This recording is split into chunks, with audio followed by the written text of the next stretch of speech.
চন্দনাইশ উপজেলার পশ্চিম বড়মা সাতঘাটিয়া ফুকুরপাড়া এলাকার শহীদ জিয়া স্মৃতি সংসদের আয়োজনে দ্বিতীয়বারের মতো রাত্রিকালীন Olympic football tournament 2026 grand final অনুষ্ঠিত হয়ে এপ্রিল 17 তারিখ শুক্রবার রাতে টুর্নামেন্টের গিরি হাজারো দর্শকের সমাগম ঘটে।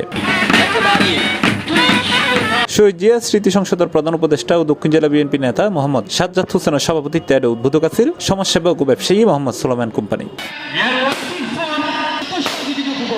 ফাইনালত প্রধান অতিথি হিসেবে উপস্থিত আছেন সমাজসেবক ও ব্যবসায়ী মোহাম্মদ জাকির হোসেন। এছাড়া অনুষ্ঠানত পৃষ্ঠপোষক হিসেবে আছেন চন্দনাইশ উপজেলা বিএনপির সাবেক সদস্য সচিব ও শহীদ জিয়া স্মৃতি সংসদের প্রধান সমন্বয়ক আকম মোজাম্মেল হক এবং উপজেলা বিএনপির সাবেক যুগ্ম সাধারণ সম্পাদক শহীদ খান।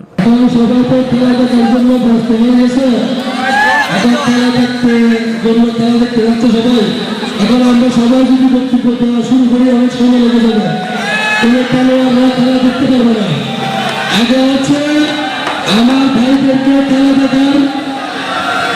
দেখার জন্য সকল কমিটির হার্দিক আমরা সেই ফলাফল পেয়ে গেছি।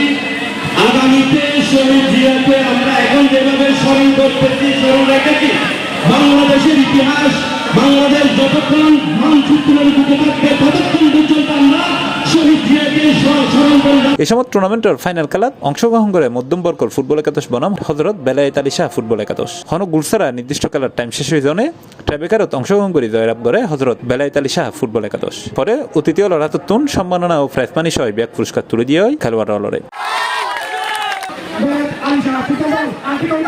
C plus TV, Chittagong.